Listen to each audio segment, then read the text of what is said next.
This is Andy Purewal for Boxing Social in association with Betfred, and I'm delighted to be joined by the gorilla, John Ryder, over Zoom. John, first and foremost, how are you doing? I'm good, mate. I'm good. How are you? I'm all good, man. I think we've both had a brief chat there off camera. It seems we're both kind of keen to get back to some type of normality. How have you found lockdown to date? Do you know what? I'm not gonna lie. It's been nice. It's been nice to have some quality time with family and my partner, my two children. I mean, this 3 months would have been training most days and I'm missing out on a lot of things. So I've been around. I've started seeing my son start crawling, stand up on the furniture. My daughter progressing every day. It's been nice. It's been quality time that would have just gone by. And 3 months, you know how quick 3 months flies by, and then we're halfway through the year, summertime, and you've missed half the year. But it's been nice to spend the time with them and get to know them that bit better. What have you been doing away from obviously like your normal schedule of training and your family life? Have you been trying to pick up any new skills? I'm a qualified baby walker now. Son only sleeps in the pram, so plenty of walks during the day and just keeping him asleep and keeping him happy. We taught my daughter how to ride a bike, so that was good. My partner played the biggest part in that. Though I'm just there for the extra rides that she wants to go on during the day. But no, you know what? I thought I'd try and learn a language, read a couple of books, but just everything. Days just roll into the other, and you just don't really get time for things you want to do yourself. It's hard with the kids and keeping them occupied. Obviously, on to what you do best, boxing. How have you found trying to train away from a gym, away from the usual settings you'd have all year round? It's hard because I mean I've not got access to a punch bag or nothing, so just been plenty of running, water bikes, do some cycling, just a bit of shadow boxing. So it's I mean it's that bare minimum. So I mean, how many runs and cycles can you do a week? And bought some dumbbells and a kettlebell, do a bit of strength indoors. But I mean, it's monotonous. It gets boring and it gets a bit tedious. But we're doing what we can to get by. How have you found trying to keep yourself motivated and to try to push yourself through these tough times and the times of uncertainty with regards to how the boxing schedule will look when everything comes back?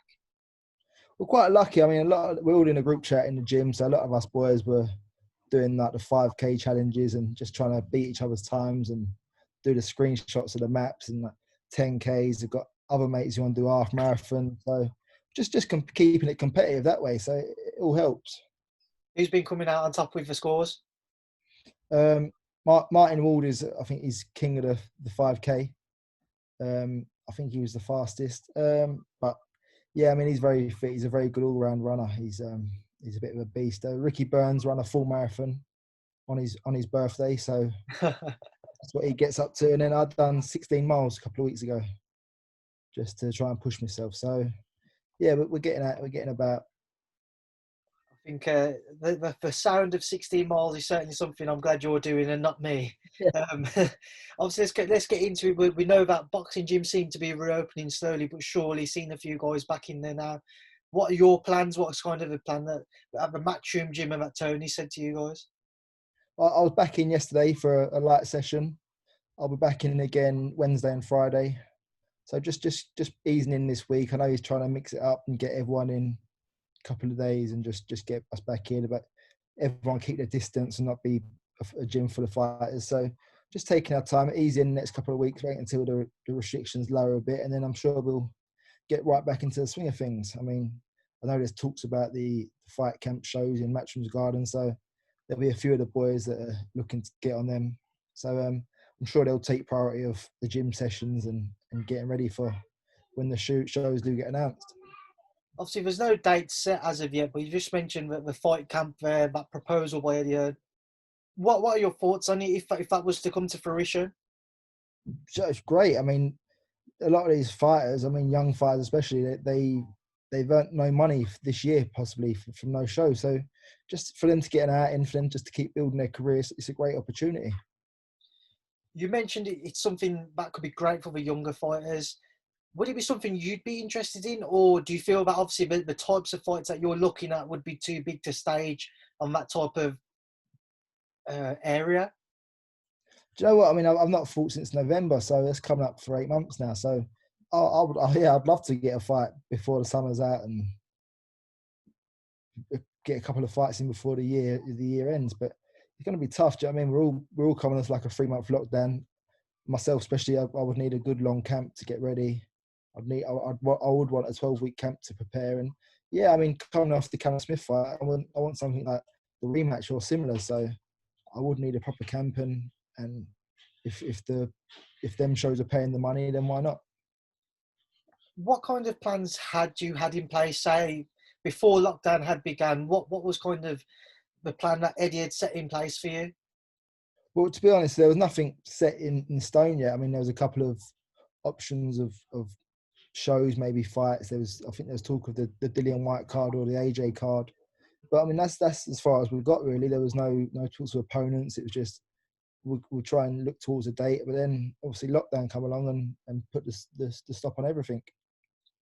You mentioned obviously Callum Smith earlier on there. I know it's something you'd love, that rematch with him. Just go back to that first one. When you reflect, or how many times have you actually reflected on it? How many times have you watched it back? I've only watched it back the once, to be fair. I mean, I still see it the way I see it on the night. I believe I won and I won pretty well. So what more am I going to see other than just pissing myself off even more? After that fight, obviously, the Smith team kind of looked towards other fights. They never really mentioned you. Since then, I've interviewed them, everybody, Joe Gallagher, Callum Smith, and what have you. They mention your name a bit more now. Do you think there is a possibility we could see the rematch there? Have you and Eddie spoken about it at all? I've not really discussed it already. I spoke to Tony and Charlie about it. Listen, yeah, obviously Callum's eyes were firmly on Canelo, and I mean that didn't come off for him. But I mean that's the biggest fight for anyone is Canelo. Now I think he should be looking at the rematch because I suppose everything that reflects back to that night is always credit towards me, and they're trying to discredit him for the performance. And although they're saying he had an off night, there's a lot of people still saying that I won clearly, I should be the champion. So I'm sure he wants to right that wrong. Another name that I saw you kind of call out was with the lockdown tapes with Chris Lloyd was Danny Jacobs. What are your thoughts on Danny still? What do you still see in him, obviously, up at super middleweight now? Listen, he was a great champion at middleweight, and I'm sure he's coming up with expectations that he's going to take over at super middleweight. But I believe he's a good, strong fighter, but I believe so am I. So I just want to test myself against the best. And I mean, ultimately, I want the rematch with Callum Smith. But other than that, I want the biggest and best fighters out there. I want the Danny Jacobs. I want the Caleb Plants, the Benavides, the Billy Joe, and I want all these big fights.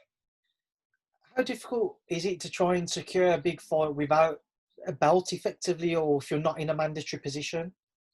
Well, it's hard, isn't it? I mean, the champions, they want to fight other champions or take care of the mandatory. So if I'm not in a mandatory position, I can't really see them just doing a voluntary. I don't offer much. I'm not a massive ticket seller, and I'm not the best draw for TV, but I do come to fight and come to win. How do you think the fight between yourself and Danny would play out? I believe it'd play out with me winning. I believe he struggles against shorter opponents. I mean, you see, I'm not comparing myself to Canelo in the slightest, but you see what Canelo did to him, and he was a lot smaller than Danny Jacobs on the night, but he handled him really well. When you look at the world champions and when you consider the world champions at 168, if you could rank them then from top to bottom, how would you position everyone? I'd have me number one. Do you know what? It is so tough. I mean, you could put them in against each other 5 or 6 times and you'd get a different result each time, because what Billy Joe offers is what the others don't. Do you know what I mean? He's quick, he's back foot, he's elusive. He's not the most pleasing on the eye, but he's effective and he gets the job done. What are your thoughts on Billy Joe versus Canelo? If we was to see that still, that fight was close to being announced pre-lockdown. If we was to see that post-lockdown, how do you think Billy Joe gets on against Canelo? He causes anyone problems. He's got a style. He doesn't know how to lose. He's not lost as a pro. Canelo has. Not that that's the be-all and end-all, but he's so effective and he always finds a way to win. Billy Joe, obviously a past opponent of yours. Another name who's a past opponent, I haven't really seen anything mentioned, is Rocky Fielding. Would a rematch with Rocky be of interest to you? Do you know what? Funny enough, he called me out last night on Twitter. I see Really? today. Do you know what? I mean, like I say, it's like I want to right all these wrongs, and that was another like close decision loss in Liverpool. So yeah, I mean, if it makes sense to do it, then why not? I mean, I want to right all these wrongs and show that there was an injustice on them occasions. So yeah, why not? If it's for the right opportunity and it makes sense, then yeah, happily. Was it a surprise for you that Rocky kind of mentioned your name, Ben? It was a bit because when I wanted the rematch for the British title, it was falling on deaf ears. But now he wants the rematch, so I mean, I'm not going to give him the deaf ears. Who do you think, out of yourself and Rocky, a former world champion, you've fought for world titles, you've obviously established yourself in the division on the back of your performances recently and the one against Callum. Who do you think is the bigger name out of the two of you now? Who do you think holds a bigger say? You'd have to say Rocky, wouldn't you? He's been in there with the likes of Canelo, and I mean, he's been the world champion. He's gone to Germany, won the world title. You got to give him the credit he deserves. He went and won it in the champion's backyard, then went to New York in his first defence and defended against the biggest pound for pound star in boxing. So yeah, I'm sure he thinks he holds the trump cards, but I think coming off recent performances, I'm the man. If we wasn't in this pandemic, John, how would the perfect, say, next couple of years have worked out for you? Ideally, the rematch with Callum. Well, ideally, I would have got the decision on the night, gone straight into Canelo fight, smashed him to bits, um, got a couple of multi-million-pound defences, and then sailed off into the sunset. And now, unfortunately, we have to look at the other side. And post lockdown, how do you think the next couple of years could play out for you? Do you know what? I mean, I think we've all fallen a year behind now, kind of thing. So it's going to be a slow back end of 2020. So all that 2020 vision for this year, let's make it 2021 vision and make next year a year. Hopefully, a few of us will get a good end to the year, but I think we've all got to start building towards 2021 and just really crack on. You said obviously things are kind of falling on deaf ears now. We have to look towards 2021. A couple of people, or not a couple of people, a fair few have said fighters might look at this now and think, let's have the biggest fights, let's get in there, make up for lost time. Others have said, maybe we need to have one or two like kind of warm-up bouts or easier bouts just to get back into the swing of things. How do you think boxing will work again once we get back into the shows being run regularly and what have you? No, I agree. I think like to get the best in Britain to fight the best in Britain. It makes sense. Find out who the true number ones are, and yeah, I mean, listen, if you're a world champion, if you're Billy Joe Saunders or Callum Smith, you're not going to go into an 8-round warm-up fight. You're going to go straight into a world title defence. So why should we treat it any differently? We should want the best fights there is for us. John, one fight which I obviously saw one of your campmates will be involved in is Ted Cheeseman versus Sam Eggington. What are your thoughts on that one, John? Do you know what? I mean, it's a great fight, really. I mean, they both come forward. They both don't mind taking a shot, and they're both very pleased on the ice. So, I mean, I know Sam's had a couple of hard battles. Ted had a nightmare 2019. Obviously, losing for the European, then getting the draw with Conroy, and then obviously losing to Fitzgerald, which I still believe he won, but just a nightmare year. But listen, it's you not don't write Ted off. He's still young, he's still hungry, and he'll come back and he'll be even bigger and stronger. And obviously, Sam turned things around in Italy last year and went out and got a good win. So I mean, we're just lucky if we get to see these fights. We are seeing the best against the best, and people are going to progress, and people are going to have to reevaluate. But it's a good time for British boxing, although it's a slow time. But there's a lot of good to come from this, I hope. When you see Ted in the gym, what do you see in him? What kind of level of a fighter do you see in the gym that maybe we haven't seen in the ring yet?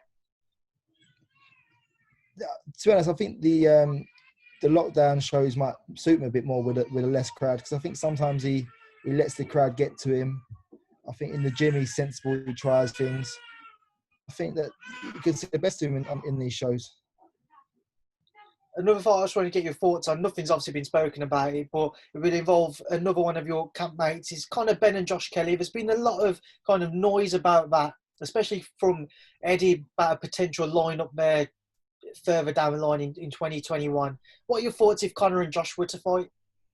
You know what? It's a good fight, but I see that since Garton's retired yesterday, that I think Conor's now been made mandatory for the British title.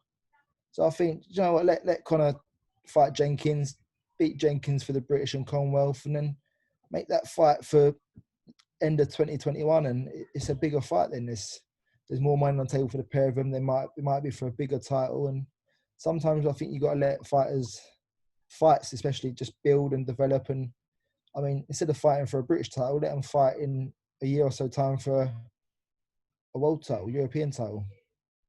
John, my final question involving potential fights is one that we're all kind of eager to see as soon as possible. That potential undisputed heavyweight title fight between AJ and Fury. If we was to see that post-lockdown, what are your thoughts on it? I just see it as a real 50-50. I mean, you've got the explosive AJ against he's like a wily old fox, isn't he? Fury, you never know what you're going to get. And that's to his credit and his discredit at times. You don't know what Tyson Fury is going to turn up. So it all depends on what Fury turns up on the night. John, we will leave that there now because, as I say, I know you're going to be a busy man. I know you're going to want to enjoy the rest of your day and hear less of my Birmingham accent. But before I let you go, what would you like to say to everyone who tunes in to watch our interview? Just hope you enjoy it. Keep supporting. Click and subscribe to the YouTube channel. And just keep supporting us both. Top man, John. It's been a pleasure to catch up with you, and I'll hopefully see you in person soon where we can have another catch up. Stay safe, and I hope to speak to you soon. Thanks, speak to Boxing Social. Definitely. Thank you, mate.